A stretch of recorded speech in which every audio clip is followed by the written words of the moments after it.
20,000, నీకు 20,000, నీకు 4,000 అని చెప్పి హామీలు ఇచ్చినప్పుడు మీ యొక్క బుర్రలు ఏడకెళ్ళండి. ఖచ్చితంగా ప్రజలు మీ కళ్ళాలు పట్టుకొని మీ చొక్కాలు పట్టుకొని రోడ్ల మీద ఈడ్చి కొట్టే రోజుల దగ్గరకు వచ్చినాయి. ప్రజలందరూ కూడా గమనిస్తూ ఉన్నారు. ప్రజలు చాలా ఓపుకతో ఉన్నారు. రఫీ గారు ఖచ్చితంగా మీకు ఆ శాస్త్ర జరుగుతుంది. ఎందుకంటే ఈ రోజున ఎవరు సార్ అవుట్డేటెడ్, ఎవరండి అవుట్డేటెడ్?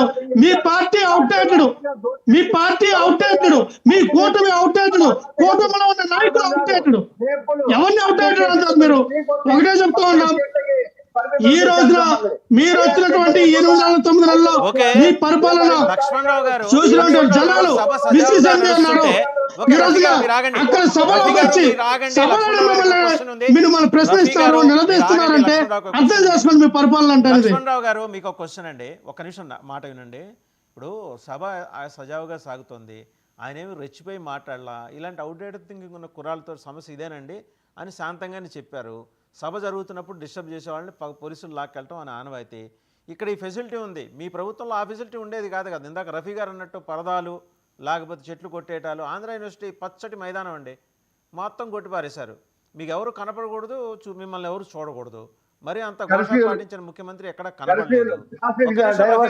ఆగండి. ఇప్పుడు అతను ఆ ఊరు అతను కూడా కాదు, ఏం పని అక్కడ వచ్చి మాట్లాడాల్సింది? సార్ వాసుదేవన్ గారు, మూలన ఉన్న ముసలిదై బటన్ నొక్కుతుంది. బటన్ నొక్కే ప్రయత్నం అనేది ఒక విధానమైన బటన్ అని ఎవరైనా నొక్కలేరు అన్నారు. 74 సంవత్సరాలు ఒక ముసలాడు బటన్ నొక్కలేకపోతూ ఉన్నాడు. ఆయన కుర్రల్లా ఫీల్ అవుతూ ఉన్నాడేమో. మా రఫీ గారు చూస్తే 18 సంవత్సరాలు కుర్రల్లాగా మాట్లాడుతూ ఉన్నారు. రఫీ గారు 18 సంవత్సరాలు కుర్రల్లా మాట్లాడుతూ ఉన్నారు. ఆయనకు 60 ఏళ్ళు దాటిపోయడానికి అర్థం కావట్లా.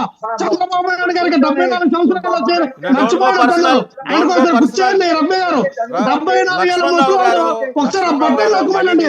బట్టలు నొక్కరు ఈజీ అన్నారు కదా, బట్టలు నొక్కరు ఈజీ అన్నారు కదా.